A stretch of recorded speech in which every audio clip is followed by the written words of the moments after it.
আসসালামু আলাইকুম। ইনশাআল্লাহ আশা করি সবাই ভালো আছেন। আলহামদুলিল্লাহ আমিও ভালো আছি। যে যেখান থেকে আমার ভিডিওটি দেখছেন সবাইকে অসংখ্য ধন্যবাদ ও সর্বতি ভালোবাসা রইল। আজকে একটা জিনিস দেখে হাসি আসছে, সেটা হইলো ভিএফএস গ্লোবাল থেকে একটা আপডেট দেওয়া হয়েছে বা নোটিশ দেওয়া হয়েছে, সেটা আপনারা সকলেই দেখছেন। আমি একটু স্ক্রিনে দিয়ে দিতেছি যে তারা কোনো ধরনের এরকম নির্দেশনা দেয় নাই বা এরকম কোনো আপডেট দেয় নাই যে 23 তারিখে আপনার মানে আন্দোলন বা কর্মসূচি ইতালি এম্বাসির সামনে। তো যে ভাই এই কাজটা করছেন, মানে এটা তো আমিও দেখছিলাম আগে। তো এটা আসলেই কিন্তু এটা ভিএফএস গ্লোবাল থেকে দেওয়া হয় না 23 তারিখের যে আন্দোলন বা কর্মসূচি। যে কেউ বা যে কোনো এক ভুক্তভোগী ভাই আপনার এডিট করছিল, এডিট করে এটা দিছিল। তো যাই হোক, মানে এটা কিভাবে, তার মানে এতটুকু বোঝা যায় যে ভিএফএস গ্লোবাল বা ইতালি এম্বাসি সবসময় কিন্তু তারা পর্যবেক্ষণ করছে আপনারা কি করতেছেন বা কি করবেন সামনে। ঠিক আছে, তো কোনোভাবেই 23 তারিখে মিস দেওয়া যাবে না। 23 তারিখের এই জিনিসটা করতে হবে। তবে আমি এখন যে কথাগুলি আপনাদের বলতাছি, যদি এই কথাগুলি আপনারা হুবহু সেই 23 তারিখে আপনারা উপস্থাপন করতে পারেন, তাদের সাথে দাকর্দ একমত হতে পারেন, তাহলে আমি মনে করি যে আপনাদের একদমই মনে করেন যে সমস্যাগুলি আছে এগুলো সমাধান হওয়ার সম্ভাবনা থাকবে। তো ইনশাল্লাহ ভিডিওটা পুরোটা দেখার চেষ্টা করেন।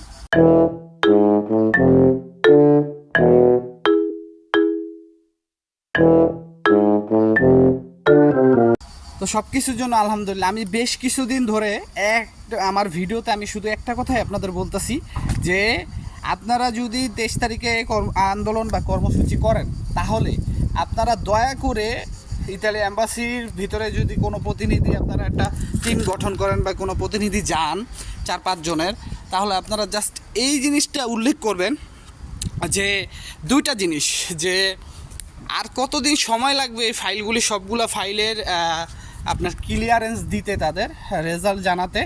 এবং দ্বিতীয় যে বিষয়টা সেটা হচ্ছে যে ফাইলগুলি এখনও পেন্ডিংয়ে আছে, আপনারা অনলাইনে ট্র্যাকিং করলে দেখতে পারেন যে still under processing Italy embassy. ঠিক আছে, তো সেইখানে একটা বিষয় আপনারা জাস্ট তাদেরকে উল্লেখ করতে বলবেন যে আপনার যেই ফাইলটা, সেই ফাইলটা কী কারণে পেন্ডিংয়ে আছে সেটা জানি তারা অনলাইনে আপডেট করে দেয়। যেমন আপনার মালিকের কাছে মেসেজ করা হয়েছে আলেকজের জন্য, আপনার মালিকের কাছে মেসেজ করা হয়েছে দুপ সার্টিফিকেটের জন্য, আপনার মালিকের বাৎসরিক যে ইনকাম ট্যাক্সের যে সার্টিফিকেট, মানে নানান কুত হাবি যাবি যে বিষয়ের জন্য আপনার ফাইলটা আটকা পড়ে রয়েছে বা পেন্ডিংয়ে আছে, সেই বিষয়টা জানি আপনার অনলাইনে আপনারা দেখতে পারেন। সেই বিষয়টা আপনারা তাদেরকে উল্লেখ করতে বলবেন। যদি এই বিষয়টা আপনারা অনলাইনে উল্লেখ করতে বলেন, যদি তারা এটার সাথে করতে হয়, আমি জানি তারা সহজে এটাতে করতে হবে না, মানে একমত হবে না, কারণ এটা একটা ক্রাইসিস। এই এই ঝামেলাটা তারা নিবে না, কারণ এইটা আরও জনবল প্রয়োজন যদি এই এই এই সিস্টেমটা করতে যায়। কিন্তু যদি আপনারা এই সিস্টেমটা করে নিতে পারেন তাদের দিয়ে, তাহলে বিশ্বাস করেন ভাই, আপনাদের ভিসা কেন রিজেক্ট হয়েছে, আপনাদের কি মালিকের কি সমস্যা ছিল, আপনাদের নলস্তায় কি সমস্যা আছে, কি জন্য পেন্ডিংয়ে আছে, সব বিষয় ইন টোটালি একদম মনে করেন সব জানতে পারেন। এটা ফেয়ার মনে করেন ডেলিভারি পাবেন আপনারা। ঠিক আছে, তো এই বিষয়টা আপনারা আগামী 23 তারিখে উন্মোচন করেন, তাদের সাথে কথা বলেন। যদি 23 তারিখে আপনারা আন্দোলন বা কর্মসূচি করেন, যদিও মনে হয় যেহেতু সব দিক থেকেই শুনতেছি যে আন্দোলন বা কর্মসূচির ডাক হয়ে গেছে, ভিএফএস গ্লোবাল থেকেও নোটিশ দিয়ে দিছে, তার মানে 23 তারিখে এটা হচ্ছে। ইনশাল্লাহ আমি আপনাদের জন্য সবসময় দোয়া করি। আসলে এটা আসলেই মানে বলার বাহিরে।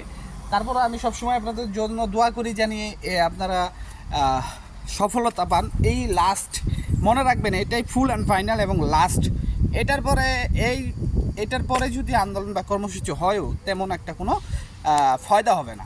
ঠিক আছে, আজকেও ভিএফএস গ্লোবাল থেকে প্রচুর পরিমাণে ভিসা পাইছে, সাবমিট হয়েছে। আসলে আমি আমার ব্যস্ততার কারণে এই সেপ্টেম্বর মাস পর্যন্ত আমি প্রচুর ব্যস্ত থাকব, যেহেতু রেস্টুরেন্টে জব করি, এখন সকাল বিকাল আমার কাজ করতে হইতেছে। তো তার কারণে কোন ভিএফএস গ্লোবালে কয়টা ভিসা পাইলো বা এসে পাইলো আমি এগুলো বলতে পারতেছি না। শর্টকাটে একটু আপনাদেরকে বলতে পারতেছি, যদিও আমার ওরকম চ্যানেলে ভিউ নাই বা এরকম মানুষ দেখে না, তবে যারাই আছেন আমি জানি তারা খুব আগ্রহ নিয়ে ভিডিওগুলো দেখেন। অনেক ভিসা পাইতেছে, সালের্নো, পালেরমো, ঠিক আছে, তারপর কাসেরতা, এইসব শহরেরগুলো পাইতেছে, কিন্তু নেপোলিরও পাচ্ছে। অনেকেই বলতেছে নেপোলি শহর পাচ্ছে না। ভাই, কারো কথা শুনবেন না, নলস্ত অরিজিনাল হইলে এই যে একটু আগে যে কথাগুলি বললাম, যে মার্টিফিকেট হাবিজাবি যা কিছু চা হয়েছে এইগুলো যদি হয়ে থাকে তাহলে আপনি ইনশাল্লাহ ভিসা পাওয়ার অ্যাবিলিটি রাখেন এবং ইনশাল্লাহ পাবেন। আর অনেকেই একটা কথা আমার জিজ্ঞেস করেন, সেটা হচ্ছে যে এই যে রানিং মাসে যে ফর্ম ফিল আপটা চলতেছে, এই ফর্ম ফিল আপে কি আপনারা আবেদন করবেন কি না। যেহেতু এটা 30% কোটার একটা আবেদন, সেহেতু এটার ভিতরে না আবেদন করাই ভালো। সামনে যে জানুয়ারিতে নতুন একটা ফ্লুসি 2026, 27, 28 3 বছর মেয়াদি আরেকটা যে ফ্লুসি, সেখানে বিশাল সংখ্যক কোটা আছে। তো এখন আপনি যদি আবেদন করেন আপনার ম্যাক্সিমাম 50 থেকে 60 হাজার টাকা কাটা যাবে যদি আপনার না হয়। তো ওই ফ্লুসিতে আপনি যদি আবেদন করেন, আমি মনে করি এটা আপনার জন্য ফুললি বেটার হবে। তো অবশ্যই আপনি সবসময় বেটার জিনিসটাই খুঁজবেন, এটা আমার ধারণা, ঠিক আছে। আর ইনশাল্লাহ তখন আরও যে বিষয়গুলি আছে সলভ হবে, ঠিক আছে। 2025-এর মানুষও কিন্তু 10 দিন 15 দিনে আপনার অ্যাপয়েন্টমেন্ট পেয়ে জমা দিয়ে ভিসা পাচ্ছে, এটা একটা তাদের লাকি চান্স, ঠিক আছে। আসলে সমস্যা যাদের দিয়ে তৈরি হয় তারা কিন্তু সফলতা মানে ভালো কিছু ভোগ করতে পারে না, এরপরে যারা থাকে তারাই ভোগ করতে পারে। তো ইনশাল্লাহ সবাই ভিডিওটা শেয়ার করবেন। আর একটা কথা মনে রাখবেন, যেগুলো বলছি, সবাই ভালো থাকবেন, সুস্থ থাকবেন, আমার জন্য দোয়া করবেন, সকলের জন্য দোয়া রইল। আসসালামু আলাইকুম, আল্লাহ হাফেজ।